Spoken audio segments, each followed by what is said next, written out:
ایک صاحب نے سوال کیا ہے کہ میں سعودی عرب میں مقیم ہوں اور سارا دن کام پر سیفٹی بوٹ پہنتا ہوں، وضو کرنے کے لیے بار بار بوٹ اتارنے پڑتے ہیں، کیا میں بوٹ پر مسح کر سکتا ہوں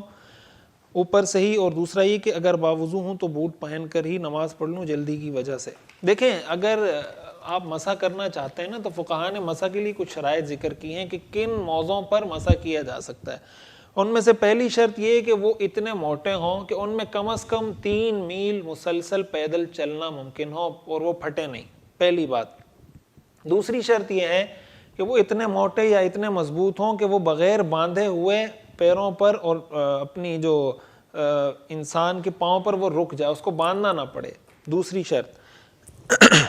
تیسری شرط یہ ہے کہ ان میں سے پاؤں تک پانی چھن کر نہ جاتا ہو۔ تو اگر یہ شرائط کسی موزے میں پائی جائیں، جیسے آج کل چمڑے کے موزے آتے ہیں وہ پہن لیں تو اس پہ آپ مسح کر سکتے ہیں۔ اسی طرح بوٹ،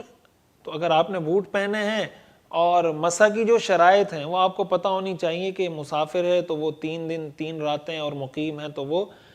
1 دن 1 رات مسح کر سکتا ہے، بشرطے کہ پہنتے وقت اس نے پاکی کی حالت میں وضو کر کے وہ موزے یا وہ بوٹ پہنے ہوں۔ تو اگر بوٹ جو آپ بوٹ پہن رہے ہیں اس میں یہ تینوں شرائط پائی جا رہی ہیں تو اس پہ بھی مسح کیا جا سکتا ہے،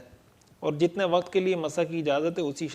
انہی شرائط کے مطابق۔ باقی یہ ہے کہ بوٹ پہن کر نماز پڑھنا جائز ہے یا جائز نہیں، اس کا تعلق اس بات سے کہ آپ کے بوٹ پاک ہیں یا پاک نہیں ہیں۔ اگر ناپاک ہیں تو ایسی صورت میں نماز کو پہن کے نہیں پڑھ سکتے، اگر پاک ہیں تو نماز